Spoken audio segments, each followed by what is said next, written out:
નમસ્કાર મિત્રો, આજે આપણે જોશું ક્લાસ બી ચોપર. હવે ચોપર ખરેખર આપણે આની પહેલાં જે સમજ્યા હતા લેક્ચરમાં, એનો ચોપરનો જે મતલબ છે એ હવે આપણને એક પછી એક ચોપર સમજાવશે કે કઈ રીતના આપણને ફિક્સ ડીસીમાંથી વેરિયેબલ ડીસી મળે છે. બરાબર, ચોપરનું મેઇન કામ આ જ છે કે જે મોટી ઇન્ડસ્ટ્રીમાં આપણે જોઈએ કે જ્યાં વેરિયેબલ ડીસી મોટરનો યુઝ થતો હોય તો એવી જગ્યાએ આપણને ચોપર ખૂબ જ ઉપયોગી થાય છે. તો હવે આપણે જોશું ક્લાસ બી ચોપર. આપણે પહેલાં જોયું હતું ક્લાસ એ ચોપર. મેઇનલી ચોપરમાં આપણે સ્ટેપ અપ અને સ્ટેપ ડાઉન ચોપર જોયા હતા. તો ક્લાસ એ અને ક્લાસ બી પણ કંઈક એવું જ રિઝલ્ટ આપણને આપે છે. જેમ કે ક્લાસ બી જે ચોપર છે આપણે અત્યારે જોશું તો એ ક્યાંક ના ક્યાંક સ્ટેપ અપ ચોપરનું કામ કરે છે. હવે ક્લાસનું જે આપણે એનું ક્લાસિક પ્રમાણે વર્ગીકરણ કરેલું હતું, ક્લાસ એ, ક્લાસ બી, ક્લાસ સી, ક્લાસ ડી અને ક્લાસ ઈ, તો એમાં ચોપરના આર્મેચર વોલ્ટેજ અને આર્મેચર કરંટને ધ્યાનમાં રાખીને કર્યું હતું. બરાબર, કે જેમ આર્મેચર એટલે આપણે એને ક્વોડ્રન્ટમાં ડિવાઈડ કરી દીધું હતું કે first quadrant, second quadrant, third quadrant અને ફોર્થ ક્વોડ્રન્ટ. તો જ્યારે ક્લાસ બી ચોપરની વાત કરવામાં આવે છે તો એ સેકન્ડ ક્વોડ્રન્ટમાં વર્ક કરે છે. સેકન્ડ ક્વોડ્રન્ટ એટલે શું? તો કે જ્યારે E0 જે છે એનો આઉટપુટ વોલ્ટેજ એ પોઝિટિવ હોય અને કરંટ જે છે આર્મેચર કરંટ એ નેગેટિવ હોય. હવે આપણને ખ્યાલ છે કે આર્મેચર કરંટ નેગેટિવ એટલે શું? આર્મેચર કરંટ નેગેટિવ ક્યારે હોય? તો કે જ્યારે આઉટપુટ મોટરમાંથી કરંટ બહારની તરફ નીકળતો હોય, બરાબર, ત્યારે જે કરંટ મળે છે એ નેગેટિવ મળે છે. એટલે કે સર્કિટમાં જે મોટર છે એ એકચ્યુઅલી જનરેટરનું કામ કરે છે. એટલે આપણે એમ પણ કહી શકીએ કે અહીંયા જે આપણે યુઝ કરીએ છીએ મોટર, તો એ ક્યાંક ને ક્યાંક સપ્લાય સોર્સ તરીકે પણ હોવું જોઈએ, કે જે લોડ છે એ લોડ સોર્સ તરીકે એનું સિલેક્શન થયેલું હોવું જોઈએ. ત્યારે જ એ પર્ટિક્યુલરલી એમાંથી કરંટ બહારની તરફ નીકળી શકશે. તો અહીંયા જે આપણને આપેલું છે ડાયાગ્રામ ક્લાસ બી ચોપરનો, તો ક્લાસ બી ચોપરમાં આપણને એરેન્જમેન્ટ જ કંઈક એવું આપેલું છે કે જેમાં આપણને એનું વર્કિંગ જે છે એ એવી રીતના મળવું જોઈએ કે એનો આર્મેચર વોલ્ટેજ છે પોઝિટિવ મળવો જોઈએ અને armature current negative. Armature voltage positive કેમ મળશે? કે જ્યારે જે લોડ જોડેલો છે એ એક્રોસ જે છે એનું પોઝિટિવ અને નેગેટિવ ટર્મિનલ જે છે એ સપ્લાય સોર્સ સાથે જોડાયેલા હોય, જે કરંટ વહે છે. એટલે કે જે આઉટપુટ જે લોડ છે એ વચ્ચે એક્રોસ ની હોય પણ એટ ધ એન્ડ હશે. જ્યારે આપણે E0 જે છે એને નેગેટિવ લેવાનું હશે ત્યારે હંમેશા જે લોડ છે એ ઇન બિટવીન હશે. બરાબર, તો હવે અહીંયા આપણને I0 કરંટ છે એ નેગેટિવ છે.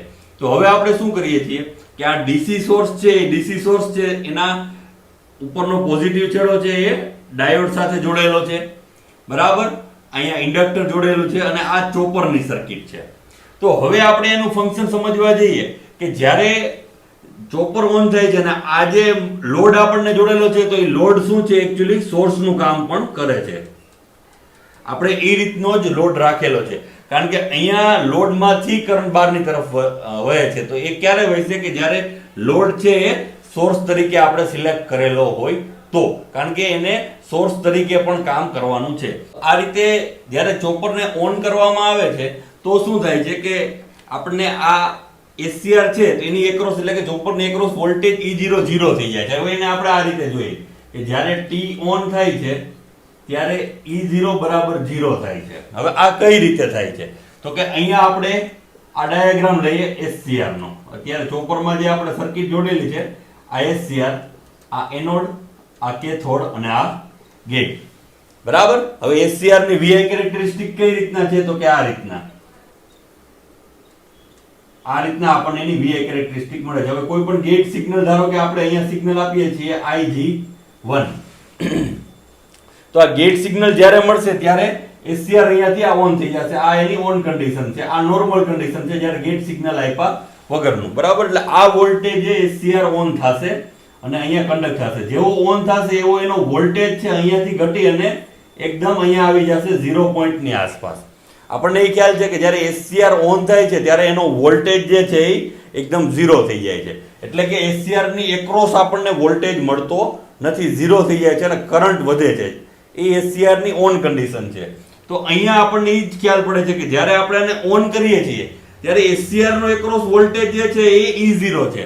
એટલે આપણે આ E0 ને આપણે એમ પણ કહી શકીએ કે SCR ની એક્રોસ નો વોલ્ટેજ. એટલા માટે E0 છે એ 0 થાય છે. બરાબર. એટલે આપણને અહીંયા જોવા મળે છે જો આ ઓન કન્ડિશન છે કે જ્યારે આ ઓન થાય છે ત્યારે જો વોલ્ટેજ આ E0 જે વોલ્ટેજ છે તે શું થઈ જાય છે 0. ક્યારે તો કે ટી ઓન કન્ડિશનમાં. સમજાણું કે ટી ઓન થાય છે ત્યારે શું પરિસ્થિતિ થાય છે ત્યારે આ સપ્લાય સોર્સ તરીકે એક પ્રકારની આ સર્કિટ જ તમે સમજી લો કે અહીંયા આ બેટરી છે, આ રીતનું કામ થાય છે, આ EB છે બરાબર, અહીંયા આ ઇન્ડક્ટર છે, આ રીતની સર્કિટ અહીંયા બને છે જ્યારે આપણે આને ઓન કરીએ છીએ ત્યારે. પણ ઈ દરમિયાન બીજું શું થાય છે કે અહીંયાથી જે વોલ્ટેજ આવે છે એ ઇન્ડક્ટરમાંથી પાસ થઈને આવે છે, એટલે એ દરમિયાન ઇન્ડક્ટર L છે ચાર્જ થાય છે. ઇન્ડક્ટર L ની અંદર એનર્જી સ્ટોર થાય છે. ઇન્ડક્ટર L માં એનર્જી સ્ટોર થાય છે ક્યારે તો કે આ ઓન હોય છે ત્યારે બરાબર. પણ એ લોડમાંથી બહારની તરફ હોય છે એટલે કે ઈ એનર્જી જે છે ઈ રિલીઝ ક્યારે થાય છે તો કે અહીંયા જ્યારે ઓફ ગાળો હોય છે બરાબર, એટલે કે આપણે સમજીએ કે ઓફ એટલે કે ચોપરને જ્યારે આપણે ઓફ કરીએ છીએ તો શું થશે કે અહીંયાથી આને આપણે ઓફ કરી દીધું છે, એટલે હવે આમાંથી જે કરંટ છે એ પાસ થઈ અને આ ડાયોડ છે એ કન્ડક્ટ થશે, ફોરવર્ડ બાયસ થશે અને અહીંથી પાસ થશે, એટલે આની અંદર LdI/dt જેટલી એનર્જી સ્ટોર થશે, LdI/dt આટલી એનર્જી ઇન્ડક્ટરમાં સ્ટોર થશે અને કરંટ છે એ આ ડાયરેક્શનમાં પાસ થશે. હવે સોર્સ સાથે જોડાઈ ગયું છે એટલે એના વોલ્ટેજ જે છે એ વધશે, એટલે આપણને જે આઉટપુટ વોલ્ટેજ મળે છે એ કેટલા મળશે તો કે E0 LdI/dt આટલા આપણને વોલ્ટેજ આની એક્રોસ મળશે. E0 LdI/dt. તો અહીંયા જે આપણને વોલ્ટેજ મળે છે એ પર્ટિક્યુલરલી સપ્લાય સોર્સ કરતા વધારે વોલ્ટેજ મળ્યા બરાબર, એટલે આપણે આને સ્ટેપ અપ ચોપર પણ કહી શકીએ. આને સ્ટેપ અપ ચોપર પણ કહેવાય છે કે જેમાં વોલ્ટેજ છે એ વધારે મળે છે. પણ જો મિત્રો કરંટની ડાયરેક્શનમાં કોઈ ફેરફાર નથી થયો. જ્યારે ચોપર ઓન હતું ત્યારે પણ કરંટ જે છે એ સોર્સમાંથી થઈ અને ઇન્ડક્ટરમાંથી થઈ અને આ ડાયરેક્શનમાં એની એનર્જી રિલીઝ થતી હતી અને એ એનર્જી રિલીઝ થતી હતી એટલે ધીમે ધીમે કરંટ એક્સપોનેન્શિયલી ઘટતો હતો બરાબર. અને કરંટ વધે છે ક્યારે તો કે ટર્ન ઓફ ગાળા દરમિયાન. જ્યારે ઓફ કરીએ છીએ ત્યારે ઇન્ડક્ટરમાં જે એનર્જી હોય છે એ અહીંયા આ ઓફ થઈ ગયું છે એટલે હવે કરંટ છે અહીંયાથી એટલે આને ફોરવર્ડ બાયસ કરશે. આ જે ડાયોડ છે એ ફોરવર્ડ બાયસ થશે અને કરંટ જે છે એ EB L diode DC source અને EB આ પાથમાંથી પસાર થશે એટલે હવે આ ડાયોડ કન્ડક્ટ થશે અને વધારે ને વધારે એનર્જી L માં ઇન્ડક્ટરમાં સ્ટોર થશે. એટલે સ્ટોર થયેલી એનર્જી કેટલી હશે તો કે LdI/dt. એટલે ટોટલ E0 આપણને કેટલો મળશે તો કે E0 LdI/dt. અને આ જો મિત્રો આ બેઝ લાઈન છે 0 કરંટની, અહીંયા જે આપણને કરંટ મળે છે એ I0 મિનિમમ થી ચાલુ થાય છે અને મેક્સિમમ સુધી. એટલે જ્યારે આપણે આને ઓફ કરીએ છીએ ત્યારે એની વેલ્યુ મિનિમમ હોય છે અને ધીમે ધીમે એક્સપોનેન્શિયલી નેગેટિવમાં વેલ્યુ વધે છે ઇન્ડક્ટરમાં જેમ એનર્જી સ્ટોર થાય છે. આ ઓફ હોય છે ત્યારે અને ઓન હોય છે ત્યારે એની એનર્જી IT એટલે કે થાઇરિસ્ટર એટલે કે SCR ના કરંટ મારફતે રિડ્યુસ થાય છે. એટલે આ આપણને 0 બેઝ લાઇનની નીચે એટલે કે નેગેટિવમાં મળે છે કારણ કે મોટરમાંથી કરંટ બહારની તરફ વહે છે. એટલે અહીંયા જે આપણે લોડ લીધેલો છે એ લોડ સોર્સ તરીકે લીધેલો છે બરાબર. અને એ જ રીતે જ્યારે આને ઓફ કરવામાં આવે છે એટલે કે આને ઓફ કરીએ છીએ ત્યારે આપણને જે E0 ની એક્રોસ વોલ્ટેજ મળે છે એ કેટલા મળે છે તો કે E0 LdI/dt. એટલે આને ઓફ કરી દો છો ત્યારે આપણને આની એક્રોસ વોલ્ટેજ મળશે. એટલે અહીંયા જે વસ્તુ છે એ શું છે તો કે SCR જે છે SCR ની એક્રોસ વોલ્ટેજ હંમેશા 0 ક્યારે થાય જ્યારે એને આપણે ઓન કરીએ ત્યારે. તો એ જ વસ્તુ અહીંયા લાગુ પડે છે કે આને ઓન કરીએ છીએ ત્યારે એની એક્રોસ વોલ્ટેજ છે એ 0 થઈ જાય છે અને જ્યારે આપણે આને ઓફ કરીએ છીએ ત્યારે આપણને જે EB ની એક્રોસ એટલે કે E0 જે છે એ આપણને વોલ્ટેજ મળે છે એટલે કે E0 LdI/dt. તો આ રીતના મિત્રો આપણને ક્લાસ B ચોપરમાં આપણે જોયું કે આપણને સ્ટેપ અપ ચોપરનું કામ આપે છે કે જે એનર્જી ઇલેક્ટ્રોડ ઇન્ડક્ટરમાં સ્ટોર થાય છે એ એનર્જી રિલીઝ થાય છે. અને ક્લાસ B ચોપરનું આખું ફંક્શન રાઈટ ટુ લેફ્ટ છે એ ખાસ યાદ રાખજો. ક્લાસ B ચોપરમાં એનું એક્સપ્લેનેશન રાઈટ ટુ લેફ્ટ છે કારણ કે રાઈટમાં જે લોડ છે એ સોર્સ તરીકે આપણે એની પસંદગી કરીએ છીએ અને ધીમે ધીમે એમાં એનર્જી સ્ટોર થાય છે. પણ સ્ટોર ક્યારે થાય છે તો કે ઓફ કન્ડિશનમાં. જ્યારે ઓન હોય છે ત્યારે આપણને SCR ના ફંડા પ્રમાણે જ્યારે ઓન હોય છે ત્યારે એક્રોસ વોલ્ટેજ જે છે એ 0 થઈ જાય. એ SCR નો આપણને ફંક્શન VI કેરેક્ટરિસ્ટિક ખ્યાલ છે કે જેવું SCR ઓન થાય એવા એના એક્રોસ વોલ્ટેજ છે એ 0 થઈ જાય છે. અને અહીંયા SCR ની એક્રોસ એટલે કે ચોપરની એક્રોસ જે વોલ્ટેજ છે એને E0 કીધા છે. એટલે આપણને E0 છે એ T ઓન કન્ડિશનમાં 0 મળે છે અને T ઓફ કન્ડિશનમાં E0 LdI/dt મળે છે. એટલે ટોટલ જે આપણને એવરેજ આઉટપુટ વોલ્ટેજ મળે છે એ સપ્લાય સોર્સ કરતા વધારે મળે છે. એટલે આને ક્લાસ B ચોપરને આપણે સ્ટેપ અપ ચોપર પણ કહી શકીએ. બરાબર. ખૂબ ખૂબ આભાર.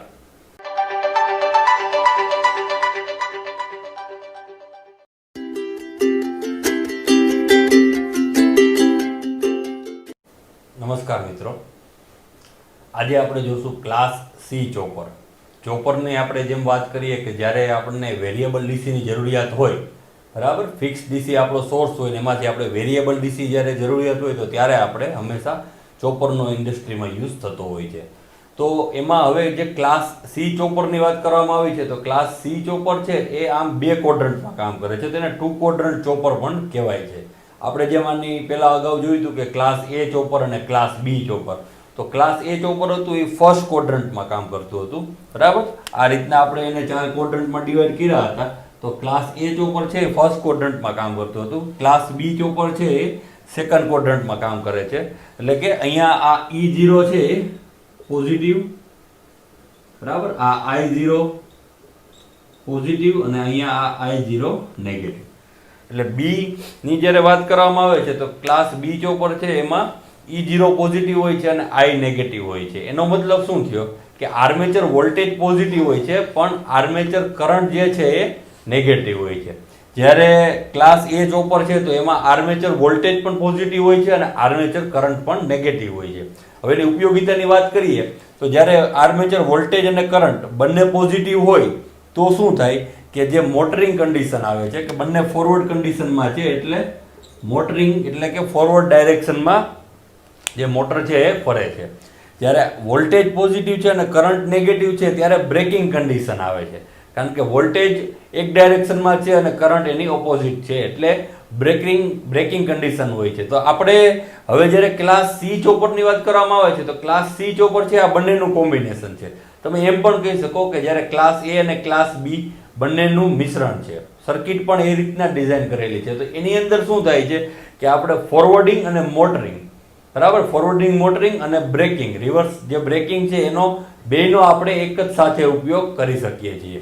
તો એ રીતના ક્લાસ A અને ક્લાસ B બંનેનું જે કોમ્બિનેશન છે એને કીધું છે ક્લાસ C ચોપર, કે જેમાં મોટરિંગ અને બ્રેકિંગ બંનેનો યુઝ થાય છે. તો હવે આપણે એનું સર્કિટ ડાયાગ્રામ સમજીએ કે કઈ રીતના આપણને બંને ક્વોડ્રન્ટમાં વર્ક મળી શકે છે. તો સૌથી પહેલા તો આપણે એનું વેવફોર્મ જોશું કે એના વેવફોર્મ આ રીતના આપેલા છે. જ્યારે એનું સ્ટાર્ટિંગ જે છે ક્વોડ્રન્ટનું ડિવિઝન તો એ આ રીતના હોય છે કે I0 પોઝિટિવ, I0 નેગેટિવ.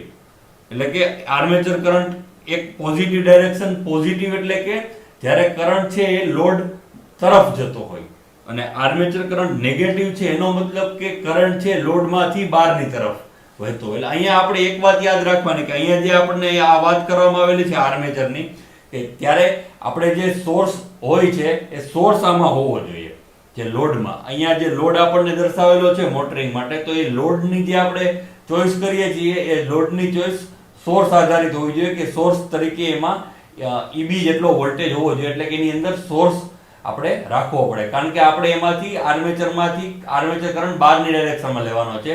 એટલે મોટરિંગની અંદર આપણે સોર્સ હોવો જરૂરી છે જે બેક EMF તરીકે વર્ક કરે છે. તો અહીંયા આપણે જોઈએ કે બે આપણને ચોપર રાખેલા છે. અહીંયા આને આપણે કહીશું ચોપર. ચોપરમાં આપણે આગળ વાત કરેલી કે ચોપરનું આ જે સ્ક્વેર બોક્સ છે એ શું દર્શાવે છે તો કે એ આપણને સિમ્બોલિક દર્શાવે છે કે અહીંયા ટ્રિગરિંગ સર્કિટ છે એ સરળતા ખાતર દર્શાવેલી નથી. જ્યારે આ બંને T1 અને T2 ની અંદર ટ્રિગરિંગ સર્કિટ રાખેલી છે અને એ ટ્રિગરિંગ છે એ પ્રોપર આપણને જે રીતના વેવફોર્મ આઉટપુટ જોઈએ છે એ રીતના એમાં ટ્રિગરિંગ થતું હોય છે. તો એ ટ્રિગરિંગ સર્કિટ છે ચોપરમાં દર્શાવેલી હોતી નથી. એટલે અહીંયા આપણે આ G આ ગેટ છે, આનો આ ગેટ છે, બરાબર. તો અહીંયા ગેટનો કરંટ જે હશે એને આપણે Ig1 કહેશું અને અહીંયા જે ગેટ કરંટ આપશું એને Ig2 કહેશું. તો આ રીતના ચોપર 1 અને ચોપર 2 ને આપણે ઓન કરવામાં આવશે. તો હવે આપણે આનું ફંક્શન જોઈએ કે કઈ રીતના વર્ક કરે છે. તો આપણે પહેલા ચોપર આ T1 છે એને આપણે ઓન કરીએ છીએ, એટલે કે અહીંયા આપણે સિગ્નલ આપીએ છીએ Ig1, એટલે T1 જે છે એ ઓન થશે ચોપર 1. એ પ્રમાણે આપણને I0 એટલે કે આ કરંટની વાત કરવામાં આવેલી છે જે લોડમાંથી પસાર થાય છે. તો I0 કરંટ કઈ રીતના મળશે? તો કે આ ઓન થશે એટલે આ પ્લસ આ માઇનસ, એટલે અહીંયાથી કરંટ પાસ થઈ T1 માંથી થઈ અને L માંથી થઈ અને લોડમાંથી થઈ અને આ રીતના આવશે. એટલે આ ડાયરેક્શન થશે કરંટની અહીંયાથી આમ. બરાબર? એટલે કઈ ડાયરેક્શન થઈ? Positive direction. એટલે ઈ આપણને અહીંયા T1 પોઈન્ટેથી દર્શાવેલું છે કે T1 પોઈન્ટેથી જો આપણે સ્ટાર્ટ કરીએ અહીંયાથી તો શું થાય છે કે કરંટમાં ઇન્ડક્ટરના કારણે એક્સપોનેન્શિયલી વધારો થાય છે. બરાબર?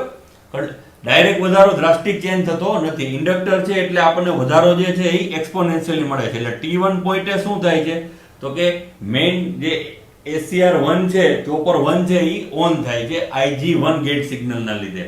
એટલે અહીંયાથી એનો પાથ આ રીતનો આપણને મળે છે. ઇન્ડક્ટરના લીધે એક્સપોનેન્શિયલી T1 થી T2 સુધી વધે છે અને એને કીધું છે I0 મેક્સિમમ કરંટ જે આપણને મળે છે T2 પોઈન્ટ સુધી મળે છે. હવે T2 પોઈન્ટે શું થાય છે તો કે T1 ને ઓફ કરી દેવામાં આવે.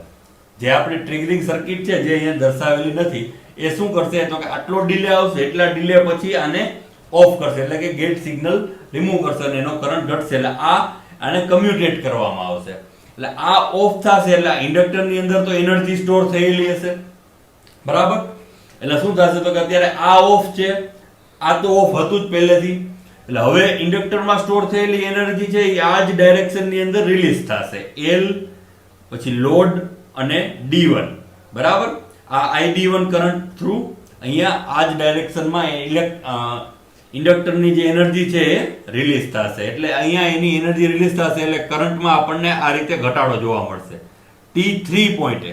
બરાબર? T3 પોઈન્ટે શું થશે તો કે એનર્જી જે ઘટી અને 0 થઈ જશે, એટલે કે એનો જે કરંટ છે એ 0 થઈ જશે. અહીંયા જે આને એક્રોસ વોલ્ટેજ ઉત્પન્ન થાય છે એ કયો છે તો કે LdI/dt અને અહીંયા આનો જે વોલ્ટેજ છે એ બેક EMF. એટલે જ્યારે આને આપણે ઓફ કરીએ છીએ તો ત્યારે શું કરીએ છીએ તો કે આપણે ACR આ T2 ને ઓન કરીએ છીએ આને. બરાબર? આને જેવું ઓફ કરીએ છીએ એવું આને ઓન કરીએ છીએ. તો એ કન્ડિશનમાં શું થાય છે કે આ ઓફ થયું તો અહીંયા કન્ડક્શનનો પાથ નથી, કારણ કે આ ડાયરેક્શનમાં કરંટ પાસ થવો જોઈએ, પણ થાય છે શું તો કે ઇન્ડક્ટરની એનર્જી છે એ વધારે છે. જો અહીંયા આપણે આ દર્શાવેલું છે LdI/dt વર્સિસ EB. એટલે આપણે પર્ટિક્યુલર આ પોઈન્ટે વાત કરીએ T2 પોઈન્ટે. બરાબર? તો T2 પોઈન્ટે શું થાય છે? T2 પોઈન્ટે આપણે આને બીજું જે T2 છે એ ઓન થાય છે, એટલે કે આ ચોપર આ T2 છે એ ઓન થાય છે. પણ આ ઓન થાય છે પણ એના માટે આ પાથ જે છે એ પાથ આવતો નથી, રિવર્સ બાયસ કન્ડિશનમાં જ રહે છે. શું કામ? તો કે LdI/dt ના જે વોલ્ટેજ છે એ EB કરતા વધારે હોય છે. એટલે જ્યારે LdI/dt આમાં ડિસ્ચાર્જ થાય છે, એની એનર્જી રિડ્યુસ થાય છે અને એના વોલ્ટેજ જે છે એ એકદમ કરંટ 0 થઈ જશે. એટલે પછી શું થશે? 0 ક્યારે થાય તો કે T3 એ. અહીંયા જો આ ઓન તો છે જ, જો અહીંયા આ ઓન તો છે જ T2 થી, પણ આપણને કરંટની ડાયરેક્શન છે એ સેમ જ રહે છે. આ જ ડાયરેક્શનમાં કરંટ પાસ થાય છે. એવું શું કામ? તો કે બેક EMF આના કરતા ઓછા છે. હવે ધીમે ધીમે ઇન્ડક્ટરની એનર્જી રિડ્યુસ થઈ અને T3 એ 0 થઈ જશે. જેવું 0 થશે એવો બેક EMF વધારે હશે. એટલે શું થશે તો કે આ તો ઓન જ છે, જો આ અહીંયા સુધી અહીંયાથી આ ઓન જ છે, પણ અહીંયા સુધી કઈ વર્ક નથી થતું. ત્યાં સુધી જે વર્ક થાય છે D1 ને લીધે થાય છે. હવે શું થાય છે તો કે આ તો ઓન જ છે, બેક EMF છે એ વધી જાય છે. એટલે હવે કરંટ જે છે એ આ ડાયરેક્શનમાં પાસ થશે. તો બેક EMF, ઇન્ડક્ટર, T2 અને બેક EMF આ ડાયરેક્શનમાં કરંટ પાસ થશે. એટલે કરંટની ડાયરેક્શન કઈ થઈ? લોડમાંથી બહારની તરફ. બરાબર? એટલે આ ડાયરેક્શનમાં હવે ઇન્ડક્ટરમાં એનર્જી સ્ટોર થશે. ક્યાં સુધી તો કે T3 થી જો અહીંયા સુધી આ પોઈન્ટે T2 લગીન કન્ડક્શન મળશે. જો આપણને આ T2 ને લીધે અહીંયાથી કરંટ પાસ થશે T2 માંથી. હવે શું થાય છે તો કે આપણે T જે બીજું SCR છે આ ચોપર એને ઓફ કરીએ છીએ અને આને ઓન કરીએ છીએ. આને ઓન કરીએ છીએ એટલે પાથ શું મળશે આપણને તો કે આ ઓન થઈ ગયું છે પણ હજી આની એનર્જી છે એ આના કરતા વધારે છે. એટલે શું થશે તો કે જે ઇન્ડક્ટર જે બેક EMF એ T2 માંથી પાસ થતો હતો એ હવે ડાયોડ D2 માંથી પાસ થશે અહીંયાથી આ ડાયરેક્શનમાં. બરાબર. એટલે આ રીતના એની એનર્જી ઇન્ડક્ટરમાં સ્ટોર થશે. EB L D2 DC source અને EB. બરાબર. એટલે જો અહીંયાથી અહીંયા સુધી T4 સુધીનો જે ગાળો છે એમાં D2 જવાબદાર છે. એટલે અહીંયા આપણે એમ કહી શકીએ કે T3 થી T4 જે સમયગાળો છે એ સમયગાળાને આપણે અહીંયા પણ લઈ શકીએ આ રીતના. જો આ T3 થી અને તમે T3 કયો T3 અને આ છે T4. બરાબર. તો આ જે સમયગાળો છે એ સમયગાળો શું દર્શાવે છે તો કે આટલા ગાળામાં જ્યારે ચોપર 2 ઓન હોય છે ત્યારે એમાંથી કરંટ પાસ થાય છે, જ્યારે આ ઓફ થાય છે અને ચોપર 1 ને આપણે ઓન કરીએ છીએ તો ત્યારે આનો બેક EMF હજી વધારે હોય છે. એટલે ઇન્ડક્ટરમાંથી એનર્જી આમ જવાને બદલે કારણ કે આ ઓફ થઈ ગયું છે આ રિવર્સ બાયસ છે એટલે ફરજિયાત અહીંયાથી એનર્જી સ્ટોર થઈ કારણ કે આ પણ રિવર્સ બાયસ છે. એટલે આની એનર્જી વધારે છે એટલે અહીંયાથી એનર્જી રિલીઝ થશે આ ડાયરેક્શનમાં. એ રીતના ઇન્ડક્ટર બરાબર પોતાની એનર્જી રિલીઝ કરશે અને રિલીઝ કરીને એનર્જી અહીંયા T4 એ 0 થઈ જશે. અહીંયા એનર્જી શું થશે 0. અને હવે પાછું શું થશે તો કે જેવી એનર્જી 0 થઈ ગઈ આ તો ઓન જ હતું એટલે હવે DC સોર્સમાંથી આ ડાયરેક્શનમાં પાછું ઇન્ડક્ટર ચાર્જ થશે. એટલે જો અહીંયા D2 દર્શાવેલું છે એ આ D2 નું કન્ટિન્યુટી છે. બરાબર. તો આ રીતના તમે પાછું એક વખત જોશો એટલે તમને આખી પ્રોસેસ સમજાશે કે કઈ રીતના વર્કિંગ થાય છે. પહેલા આપણે આને ઓન કરીએ છીએ એટલે આ ડાયરેક્શનમાં ઇન્ડક્ટર છે એ ચાર્જ થાય છે. ત્યાર પછી ઓફ કરીને આને ઓન કરીએ છીએ પણ જે આને ઇન્ડક્ટરમાં સ્ટોર થયેલી એનર્જી છે એ EB કરતા વધારે હોય છે એટલે આ ઓન હોય છે પણ કામ આપતું નથી. કરંટ 0 જ રહે છે જ્યાં સુધી ઇન્ડક્ટરની એનર્જી પૂરેપૂરી ડિસ્ચાર્જ ના થઈ જાય અને કરંટ અહીંયા T3 એ 0 થઈ જાય ત્યાર પછી આ તો ઓન જ છે પણ બેક EMF માંથી જે કરંટ છે એ આ ડાયરેક્શનમાં આપણને મળે છે. પછી આને ઓફ કરીને આને ઓન કરીએ ત્યારે હજી આના વોલ્ટેજ હોય છે એટલે જે એનર્જી છે EB L D2 મારફતે ડિસ્ચાર્જ થશે અને પછી ફરી પાછું અહીંયાથી ચાર્જિંગ પ્રોસેસ જોવા મળશે. એને એ જ રીતના આપણને E0 ની એક્રોસ આપણને વોલ્ટેજ મળે છે EDC. ક્યારે તો કે આ ઓન હોય છે ત્યારે. જ્યારે ઓન હોય છે એટલા ગાળા દરમિયાન આપણને આઉટપુટ વોલ્ટેજ જે છે E0 આઉટપુટ વોલ્ટેજ E0 એનો મતલબ શું થયો કે જે ગાળા દરમિયાન વોલ્ટેજ અહીંયાથી E0 થી જેટલું આને ઓન કરવામાં આવે છે ત્યારે આપણને EDC એક્રોસ વોલ્ટેજ મળે છે. જેવું આના વોલ્ટેજ ઘટી જાય છે T ઓન એટલે કે બીજા SCR ને ઓન કરવામાં આવે છે ત્યારે એના વોલ્ટેજ છે એ 0 થઈ જાય છે. કેના તો કે E0 ની એક્રોસ કારણ કે મેઇન સપ્લાય સોર્સ થી ડિસ્કનેક્ટ થઈ ગયું છે એટલે E0 ની વોલ્ટેજ એક્રોસ આપણને 0 મળે છે. જ્યારે પાછું ઓન કરવામાં આવે છે ત્યારે આપણને એક્ઝેક્ટ વોલ્ટેજ EDC મળે છે. એટલે જ્યારે આને ઓન કરવામાં આવે છે ત્યારે જે વોલ્ટેજ આપણને મળે છે એ EDC મેક્સિમમ. જ્યારે આને ઓફ કરી દઈએ છીએ ત્યારે આની જે કનેક્ટિવિટી છે કારણ કે પછી જે છે LdIdt ના ડિસ્ચાર્જ જે છે ઇન્ડક્ટરનું એ જ કામ કરે છે એટલે E0 છે એ આપણને હંમેશા 0 મળે છે. બરાબર. કારણ કે કરંટ કન્ટિન્યુઅસલી ફ્લો થતો હોય છે એટલે વોલ્ટેજ એક્રોસ મળતા નથી. વોલ્ટેજ એક્રોસ ક્યારે મળશે કે જ્યારે T છે ચોપર 1 એ ઓન હોય ત્યારે. બરાબર. એટલે આ બે કન્ડિશનમાં જ્યારે ચોપર ઓન હશે ત્યારે આપણને આઉટપુટ મળશે. તો આ થયું મિત્રો ક્લાસ C ચોપર કે જેમાં આપણે મોટરિંગ અને રિવર્સ બ્રેકિંગ બંને થઈ શકે છે. જેમાં આપણે એક વખત જે કરંટને જો પોઝિટિવ લેવો હોય તો કરંટને પોઝિટિવ પણ કરી શકાય છે અને કરંટને આપણે સોર્સમાંથી બહારની તરફ લેવો હોય નેગેટિવ તો એ પણ થઈ શકે છે. તો આ રીતના ક્લાસ C ચોપરનો ઇન્ડસ્ટ્રીમાં ખૂબ જ મોટા પ્રમાણમાં ઉપયોગ થાય છે કારણ કે એક સાથે બંને પ્રોસેસો આપણને કરી આપે છે. બરાબર. ખૂબ ખૂબ આભાર.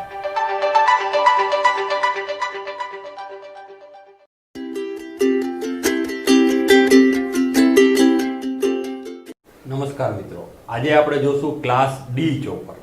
આની પહેલા આપણે ચોપરમાં પ્રકારો જોયા હતા ક્લાસ A, ક્લાસ B અને ક્લાસ C.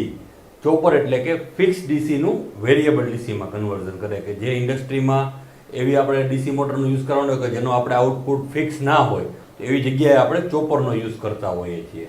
હવે મેઇનલી આપણે ધ્યાન શું રાખવાનું છે કે જ્યારે ચોપરની વાત થાય તો પહેલાં તો આપણે એ કયા ક્વોડ્રન્ટમાં વર્ક કરે છે એ સમજવું પડશે.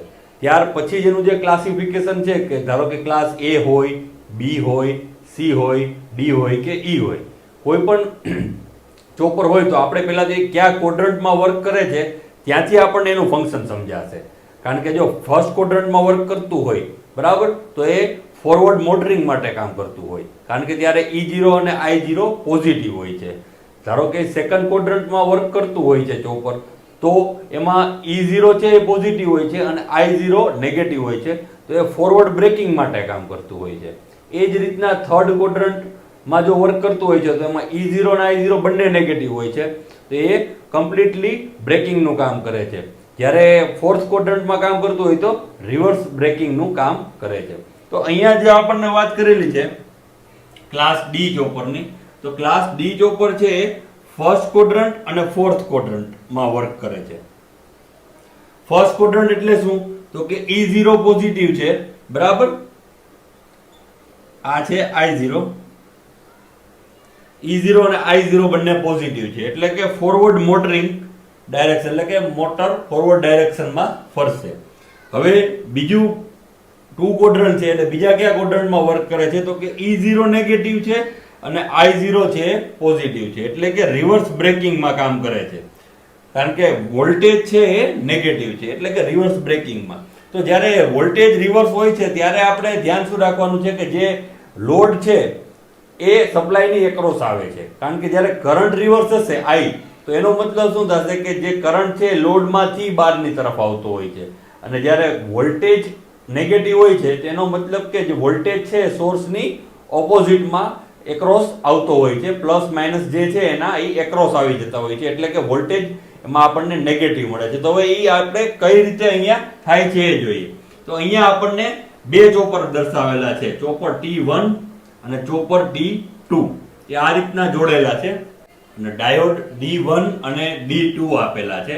તો હવે આપણે અહીંયા શું જોવાનું છે કે જ્યારે આપણે ચોપર T1 ને અને T2 ને ઓન કરશું ત્યારે શું થશે તો કે T1 અને T2 ને આપણે જે ગેટ સિગ્નલ છે સિગ્નલ Ig1 અને Ig2 આપીને ઓન કરીએ છીએ, તો આપણો જે પાથ છે કરંટનો ફ્લો થવાનો એ શું રહેશે તો કે અહીંયા DC સોર્સમાંથી આ ચોપર 1 ઇન્ડક્ટર L, આ લોડ, ત્યાંથી T2 અને DC સોર્સનો નેગેટિવ બરાબર. તો આ ડાયરેક્શનમાં આપણને કરંટનો ફ્લો મળશે અને ઇન્ડક્ટર ચાર્જ થશે બરાબર. તો હવે ઇન્ડક્ટર ચાર્જ કઈ રીતના આ પોલારિટીથી ચાર્જ થશે? હવે શું થશે કે જ્યારે ચોપર ઓન થઈ ગયું છે, હવે આપણે T1 અને T2 ને ઓફ કરશું એટલે આ બંને ઓફ થઈ જશે ત્યારે શું થશે તો કે ઇન્ડક્ટરમાં જે એનર્જી સ્ટોર થઈ છે બરાબર એ કઈ રીતના રિલીઝ થશે તો કે ઇન્ડક્ટરમાં સ્ટોર થયેલી એનર્જી અહીંયાથી આ ડાયરેક્શનમાં inductor, load, diode D2, source D1 આ ડાયરેક્શનમાં બરાબર. તો જ્યારે ચોપર ઓન હોય છે, આ ચોપર ઓન હોય છે T1 અને T2 ત્યારે શું ડાયરેક્શન હતી? અહીંયાથી આ ડાયરેક્શન બરાબર, કે જ્યારે આ ઓન હતું ત્યારે T1, L, લોડ અને T2 એટલે આ ડાયરેક્શનમાં કરંટ પાસ થતો હતો. હવે જ્યારે ચોપરને ઓફ કરી દઈએ છીએ ત્યારે કઈ ડાયરેક્શન રહે છે તો કે ઇન્ડક્ટર માંથી આમ, એટલે કે બંને વખતે જે ડાયરેક્શન છે કરંટની એ હંમેશા લોડ તરફ છે બરાબર. એટલે કરંટની ડાયરેક્શનમાં કોઈ પણ ફેરફાર થતો નથી, એટલે જે આપણે વાત કરેલી કરંટની ડાયરેક્શનમાં ફેરફાર ન થતો હોય એટલે જે આપણને કરંટ મળે છે એ હંમેશા પોઝિટિવ મળશે. પણ વાત શું થાય છે કે જ્યારે આ ડાયરેક્શનમાં જ્યારે ચોપર ઓન હોય છે ત્યારે શું છે ઇન્ડક્ટરની પોલારિટી પ્લસ માઇનસ આ રીતના હોય છે અને આમ સપ્લાયની એક્રોસ હોય છે. પણ જ્યારે ચોપર ઓફ થાય છે ત્યારે શું થાય છે તો કે ઇન્ડક્ટર છે એ ડિસ્ચાર્જ થાય છે બરાબર આ પોલારિટીથી, એટલે કે ઇન્ડક્ટરમાંથી એનર્જી રિલીઝ થાય છે અને આ ડાયરેક્શનમાં એટલે સપ્લાયની એક્રોસ આવી જાય છે. એટલા માટે લોડ છે જે આપણને આઉટપુટ વોલ્ટેજ E0 છે એ આઉટપુટ વોલ્ટેજ E0 છે એ માઇનસ EDC એટલે કે માઇનસમાં મળશે. એટલા માટે જ્યારે ચોપર બંને ક્વોડ્રન્ટમાં આપણને વર્ક મળે છે.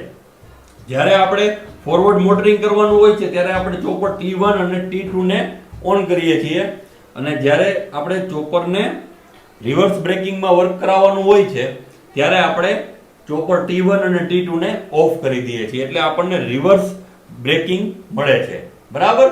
તો હવે આપણે એના વેવફોર્મ જોઈએ. વેવફોર્મમાં કઈ રીતના આપણને જો અહીંયા આ E0 છે તો અહીંયા શું છે કે આ ટી ઓન ગાળો અને ટી ઓફ ગાળો આ બે ગાળા દર્શાવેલા છે. તો ટી ઓન ગાળો એ મોટો છે, જ્યારે ટી ઓફ ગાળો છે એ નાનો છે. તો આ પરિસ્થિતિમાં શું થશે કે જ્યારે ટી ઓન ગાળો વધારે હશે ત્યારે એવરેજ જે વોલ્ટેજ મળશે આપણને, આ કન્ડિશનમાં શું છે તો કે આ ટી ઓન જે છે T on is greater than T off, બરાબર. તો આ પરિસ્થિતિમાં આપણને એવરેજ વોલ્ટેજ જે મળવા જોઈએ એ શું મળશે તો કે પોઝિટિવમાં E0 મળશે. અહીંયા આપણને દર્શાવેલા છે આ પોઝિટિવ. ક્યારે તો કે ટી ઓન ગાળો છે એ વધારે હશે ત્યારે. હવે જ્યારે ટી ઓન ગાળો નાનો હોય છે અને ટી ઓફ ગાળો વધારે હોય છે તો એ પરિસ્થિતિમાં શું થશે તો કે એવરેજ વોલ્ટેજ જે છે એ ટી ઓફ ઉપર ડિપેન્ડ થઈ જશે અને ટી ઓફ નો જે વોલ્ટેજ છે, કારણ કે ટી ઓફ રહે છે જ્યારે ચોપર ઓફ રહે છે ત્યારે આપણને ખબર છે ત્યારે આપણને ફોર્થ ક્વોડ્રન્ટમાં આઉટપુટ મળે છે, એટલે કે વોલ્ટેજ જે છે એ નેગેટિવ મળે છે, કારણ કે સપ્લાય છે આની એક્રોસ આવી જાય છે. એટલે જ્યારે અહીંયા ઓફ ગાળાની વાત થાય છે તો જે નેગેટિવ વોલ્ટેજ જે -EDC મળે છે, આ -EDC એ ઓછા સમય માટે મળે છે, વધારે સમય માટે આપણને +EDC મળે છે. એટલે એવરેજ વોલ્ટેજ જે છે એ પોઝિટિવ મળશે. જ્યારે ટી ઓન ગાળો નાનો હોય છે અને ટી ઓફ ગાળો મોટો હોય છે તો શું થાય છે કે જે આપણને ઓફ ગાળા દરમિયાન વોલ્ટેજ મળે છે -EDC અને ઓન ગાળા દરમિયાન +EDC, પણ થાય છે શું કે ઓફ ગાળા દરમિયાન જે EDC વોલ્ટેજ મળે છે એ વધારે સમય માટે મળે છે, એટલે એની વેલ્યુ વધારે હોય છે. એટલે એવરેજ વોલ્ટેજ જ્યારે આપણે લેવા જઈએ ત્યારે ટી ઓફ ગાળાના ફેવરમાં, એટલે કે ટી ઓફ ગાળો વધારે છે એટલે આપણને નેગેટિવની અંદર આઉટપુટ વોલ્ટેજ મળે છે, એટલે અહીંયા આપણને નેગેટિવ દર્શાવેલું છે. તો આ રીતે આપણને વેવફોર્મ ઉપરથી પણ સમજાઈ જાય કે જેમ જ્યારે આપણે ટી ઓન ગાળો વધારે હોય ત્યારે આપણને એવરેજ વોલ્ટેજ છે પોઝિટિવ મળે, જ્યારે ટી ઓન ગાળો છે લેસ ધેન હશે બરાબર ટી ઓફ થી તો ત્યારે આપણને આઉટપુટ વોલ્ટેજ છે નેગેટિવ મળશે. અને ત્રીજી કન્ડિશન જે છે જ્યારે ટી ઓન અને ટી ઓફ બંને સરખા હશે ત્યારે આઉટપુટ વોલ્ટેજ છે 0 થઈ જશે. ક્યારે જ્યારે ટી ઓન અને ટી ઓફ બંને સરખા હશે ત્યારે આઉટપુટ વોલ્ટેજ શું થઈ જશે 0. તો આ રીતના આપણે ત્રણ કન્ડિશનની અંદર ક્લાસ ડી ચોપરને સરળતાથી સમજી શકીએ કે જ્યારે ટી ઓન ગાળા વધારે હોય ત્યારે આપણને પોઝિટિવ મળે, ટી ઓન ગાળો ટી ઓફ થી નાનો હોય ત્યારે નેગેટિવ આઉટપુટ વોલ્ટેજ મળે, અને જ્યારે બંને સરખા હોય છે ત્યારે આઉટપુટ વોલ્ટેજ 0 મળે છે, બરાબર. તો કઈ રીતના આપણે ક્લાસ ડી ચોપરમાં વર્ક થાય છે એ આપણને સમજાણું કે જ્યારે આપણે ફિક્સ ડીસી ને વેરિયેબલ ડીસી માં કન્વર્ટ કરવાના હોય છે અને એમાં પણ ક્લાસ ડી ચોપરનો યુઝ કરવાનો હોય છે તો એનો આપણે પહેલા તો કયા ક્વોડ્રન્ટમાં વર્ક કરે છે એ આપણને ખબર હોવી જોઈએ. જનરલી શું હોય છે કે ક્વોડ્રન્ટના આધારે ચોપર ડિસાઇડ થતું હોય છે કે ધારો કે ફોરવર્ડ આપણે અહીંયા જ વાત કરીએ તો ફોરવર્ડ મોટરિંગ અને રિવર્સ બ્રેકિંગની જ્યારે જરૂરિયાત હોય છે એક સાથે એક યુનિટમાં તો ત્યારે ક્લાસ ડી ચોપરની ઉપયોગ થાય છે કે જેમાં બંને વસ્તુ ક્વોડ્રન્ટ 1 અને 4th બંને એક સાથે આપણે ઉપયોગ કરી શકીએ છીએ કે ફોરવર્ડ મોટરિંગ અને રિવર્સ બ્રેકિંગ, બરાબર. તો આ રીતે ઉપયોગિતાના આધારે આપણે ચોપરનું સિલેક્શન પણ કરી શકીએ છીએ. ખૂબ ખૂબ આભાર.